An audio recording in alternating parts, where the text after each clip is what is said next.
A resposta que o senhor deu agora falou, olha, na segunda reunião esquecemos isso e tal. Sim. A legislação que é utilizada para enquadrá-lo foi sancionada pelo senhor. Sim. E a legislação prevê a mera tentativa de golpe de Estado ou de abolição do Estado Democrático de Direito, a mera tentativa é o crime. Não é? O senhor se arrepende de ter assinado essa lei? Não, nós não fizemos. Olha só, se eu tivesse programado um golpe desde 29 de julho de 21, eu não teria sancionado isso aí. Nós não fizemos nada disso. Fizemos o que tinha que ser feito.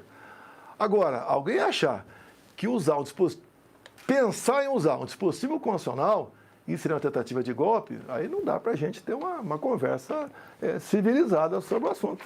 Eu acho que o que todo mundo quer é pacificação. Se dependesse de mim, já está tudo resolvido. Mas o outro lado quer realmente ir avante nessas questões. Você pode ver as próprias prisões que vêm acontecendo, 14, 17 anos de cadeia, é algo absurdo, não é apenas a Débora. Podia ser qualquer pessoa, com todo respeito, José, não sei se tu conhece a família, podia ser um filho teu, a tua mãe lá, a tua tia, e estava nessa mesma situação. Isso não é razoável o que está acontecendo com o pessoal do 8 de janeiro. Não tem cabimento isso. Eu estava fora do Brasil. Um dos crimes que eu estou enquadrado aí é a depredação de patrimônio. Como é que eu posso depredar patrimônio se eu estava na Disney? Mas, presidente, o senhor falou aí que após o resultado eleitoral, o senhor chegou a fazer essas 2 reuniões apenas para discutir esses dispositivos constitucionais para não deixar o poder. O senhor falou sobre o resultado das eleições 48 horas depois do resultado, houve aí um período de silêncio. Depois o senhor também ficou recluso na Alvorada por mais de 30 dias, teve um episódio da Erisipela, né? E, enquanto isso, tinham também acampamentos pelo país espalhados. No dia do resultado, a gente estava ali no Alvorada e muita gente estava esperando uma palavra do senhor. Tinha a expectativa de que o senhor pudesse desmobilizar algumas questões. E o senhor foi para os Estados Unidos e no dia 8 de janeiro, ontem, numa reportagem do UOL, a gente revelou que as trocas de mensagens do Cid com o Paulo Figueiredo pede para que o Cid... Paulo Figueiredo diz, o Bolsonaro precisa se manifestar, precisa parar com isso, precisa pedir para pararem com isso, e o Cid responde que o senhor não vai falar nada. Essa sua ausência e esse seu silêncio também, de certa forma, não podem ter estimulado os atos do dia 8 de janeiro, de algum jeito? Eu te falei sobre 2 de novembro, né? Vão sentir saudade da gente. Ali eu falei, coisa rara, uma pequena peça de um minuto no máximo, eu falei que nós não somos igual ao outro lado, nós não aceitamos depredação de patrimônio, nós somos da paz, pela ordem, somos pelo progresso. Isso eu falei naquela data lá. Ao longo desses 2 meses, pergunta se alguém reclamou da transição, que foi conduzido pelo senador Ciro Nogueira. Alguém reclamou da transição? Ninguém reclamou. Abrimos as portas. O ministro da Defesa escolhido, Zé Múcio, me procurou. Ele teve inaugurado comigo. Falou que está tendo uma certa dificuldade nas Forças Armadas. Liguei para os comandantes, ministro da Defesa, foi resolvido. Ninguém do Lula, quer seja civil ou militar, reclamou da transição, que estava sendo impedido de fazer qualquer coisa. No meio do caminho, em novembro, tínhamos paralisações de caminhoneiros pelo Brasil. Eu fiz um vídeo pedindo para eles desobstruírem as vias. No dia 30 de dezembro, o dia que eu viajei, eu fiz uma live. O mundo não vai acabar dia 1º, vamos voltar à normalidade. Nós somos diferentes deles. Eu fiz isso aí. Eu nomeei os comandantes militares que o Lula indicou, da Aeronáutica e do Exército, nomeei em dezembro, meados de dezembro. Nomeei para ele. Quem quer dar o golpe dia 8, dá um golpe antes do dia 8. Dia 8, todo o governo estava na mão do Lula. Todo, sem exceção.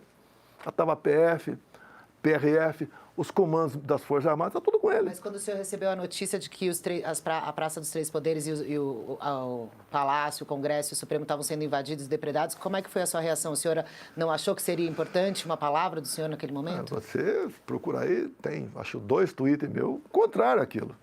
Se bem que tem uma história também.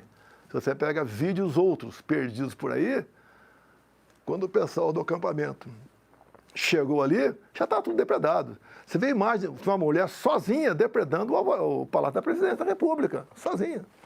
Então, aquilo, no meu entender, foi uma inspiração da esquerda no Capitólio, 6 de janeiro.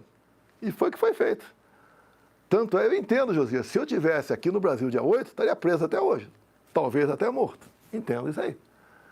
Mas, graças a Deus eu saí do Brasil. eu não ia passar faixa para o Lula. Até se eu fosse lá, ia receber uma vaia estrondosa. Acho que ninguém tem dúvida disso. Eu vou me submeter a um vexame desse. Não vou. Ainda mais passar a faixa para uma pessoa que tem essa vida pregressa do Lula, que voltou tudo normal agora. Não é só apenas aqui a questão da Previdência. É fundo de pensão, é só coisa realmente que, lamentavelmente, está voltando para nós aqui no Brasil. Presidente, quando veio à tona aquele plano verde e amarelo, Tá. eu me lembro na primeira hora o senhor falou, isso é coisa de quem tem minhoca na cabeça. Né? Evoluiu o inquérito e verificou-se que no dia 9 de novembro foi impresso no Palácio do Planalto o tal plano verde e amarelo. Me chamou a atenção que a defesa do general Mário Fernandes não negou a existência do plano. Isso existe, apenas disse que não foi compartilhado com ninguém. Naquele mesmo dia em que foi impresso o plano, o general Mário Fernandes esteve no Palácio da Alvorada. Estava no Palácio do Planalto, foi ao Alvorada. O senhor já disse, olha, nem tomei conhecimento disso, é coisa de quem tem minhoca na cabeça. O senhor se lembra o que discutiu com o general Mário Fernandes nesse dia? Muita gente lá para passar tempo. Não tinha discutido. Quando você perde a presença, às vezes, 80% se afasta de você. 10% fica neutro, 10% fica contigo. Acabou. Acabou. O senhor não lembra o que discutiu com o Não, Mário mas eu Fernandes naquele raramente dia? conversava com ele. Ele estava subordinado a outro ministro. General Ramos, nada. Outra coisa, eu tive acesso depois ao punhal verde e amarelo. Tá? E aqui, não tem o nome aqui Lula, não tem aqui escrito aqui Alckmin e nem Alexandre de Moraes. Agora, o que causa espanto não é isso. Você pode até chegar à conclusão que seriam eles. Você pode até chegar a essa conclusão aí, mas não tem o nome deles Foi a aqui. conclusão que a polícia chegou. Sim, tá, tudo bem. A polícia é a polícia Claro. de criatividade também. Olha os áudios vazados que vocês, a Folha publicou também. Agora, o que causa espanto, quando você pega isso não é um documento, não está assinado. Isso aqui é um memento. Na Academia Militar, no curso da ESAO, no curso de comando, no curso de Forças Especiais, você tem esse memento aqui, que você vai preencher de acordo com a missão, você vai preenchendo do lado e depois o instrutor te dá uma nota em cima disso aqui. Então, o que aconteceu aqui? Que causa espanto? Que até hoje, João Mário, preso há 4 meses, não foi ouvido sobre isso. E por que, no meu entender, não foi ouvido sobre isso? Porque fica a narrativa que tinha um plano para matá-lo. O PGR foi além do que a PF falou. Falou que eu tive acesso por causa desses 20 minutos e, mais ainda, aqueci. Vamos supor que tivesse na cabeça um plano. Com todo respeito, isso aqui não é plano que você faça. Ninguém quer matar ninguém. Eu sofri uma tentativa de assassinato. Eu sofri. E quem tem histórico nebuloso sobre esse passado aqui é a esquerda, não sou eu. O que levou o Procurador-Geral da República a concluir, ele inclusive usou um termo que o então presidente Bolsonaro anuiu, ou seja, concordou. Né? O que leva ele a chegar a essa conclusão? O fato de ele o documento ter sido impresso no Palácio do Planalto, num determinado dia, 9 de novembro, e no mesmo dia, isso foi de manhã, de tarde ele esteve no Alvorada. Quer dizer, se o senhor lembrasse agora, ele esteve lá e conversou comigo sobre tal coisa. Jamais discutiria um assunto desse com ninguém. Não lembro o que conversou. A maioria que ia lá, ia querer apoio de saúde, lá para dar um apoio moral. Estamos juntos, vamos sair dessa, vamos voltar. A maioria ia sair, tratar desse assunto.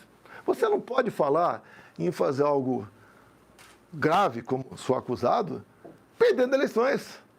Quando se fala estado de sítio e defesa, você tem que, além de convocar os conselhos, você pode ver, nem o presidente da Câmara, nem do Senado foram convocados, que é o primeiro passo para isso aí. E você tem que apresentar uma exposição de motivos, depois mandar a proposta, né, para o Congresso. E isso foi conhecido como minuta de golpe. O que Alexandre de Moraes acabou de nos responder? Que não tem minuta de golpe. Para você condenado agora sem minuta de golpe, o que fizeram com o ministro antes da Justiça, algo terrível. Acharam um pedaço de papel na casa dele, seria uma proposta de estado de defesa, que se eu fosse instrutor de direito constitucional, apesar de não ser, né, eu daria 0 para aquele aluno. Ele, assim como eu, em viagem pelo Brasil, era comuníssimo. O pessoal me enchia de papel, pedido de emprego, sugestões.